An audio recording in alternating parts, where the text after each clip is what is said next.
রাজনৈতিক দলের বাইরে সাধারণ নাগরিকদের মতামত নিতে জরিপের কাজ শুরুর কথা বলেছেন জাতীয় ঐকমত্য কমিশনের সহসভাপতি অধ্যাপক আলী রিয়াজ।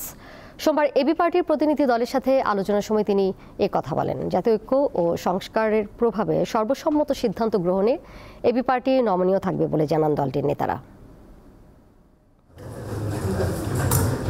রাষ্ট্র সংস্কারের লক্ষ্য ধরে গঠিত সংস্কার কমিশনগুলোর একীভূত সুপারিশ চূড়ান্ত করার পাশাপাশি এ বিষয়ে রাজনৈতিক দলগুলোর মধ্যে ঐক্য তৈরিতে কাজ করছে জাতীয় ঐকমত্য কমিশন।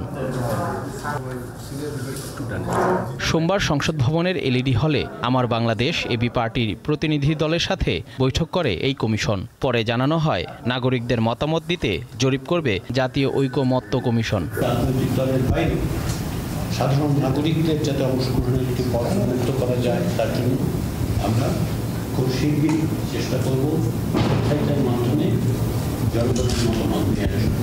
আলোচনা শেষে এবি পার্টি জানায় দ্বিকক্ষ বিশিষ্ট সংসদ নির্বাচনের প্রার্থীদের বয়সসীমা, রাষ্ট্রপতি ও প্রধানমন্ত্রীর ক্ষমতার ভারসাম্য এবং মেয়াদ, সংবিধান সংশোধনের নিয়ম, একই ব্যক্তির প্রধানমন্ত্রী ও দলীয় প্রধান পদে বহাল থাকা সহ দলের পক্ষ থেকে যে ৩২টি প্রস্তাবে দ্বিমত ও ২৬টি বিষয়ে আংশিক একমত পোষণ করা হয়েছিল তার ব্যাখ্যা সহ দলের মতামত বৈঠকে তুলে ধরা হয়েছে। দ্বিকক্ষ বিশিষ্ট পার্লামেন্টের ব্যাপারে আমাদের দ্বিমত ছিল, সেটা আমরা রিভিউ করেছি এবং আমরা বলেছি আমাদের কনসার্নটা যদি ওনারা অ্যাকোমোডেট করেন তাহলে দ্বিকক্ষ বিশিষ্ট পার্লামেন্টে আমাদের কোনো অসুবিধা নাই।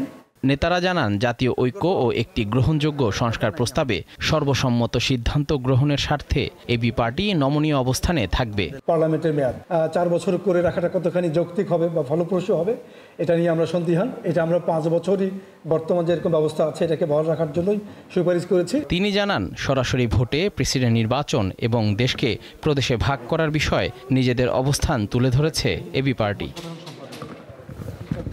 জহিরুল মোহসান, দীপ্ত সংবাদ, ঢাকা।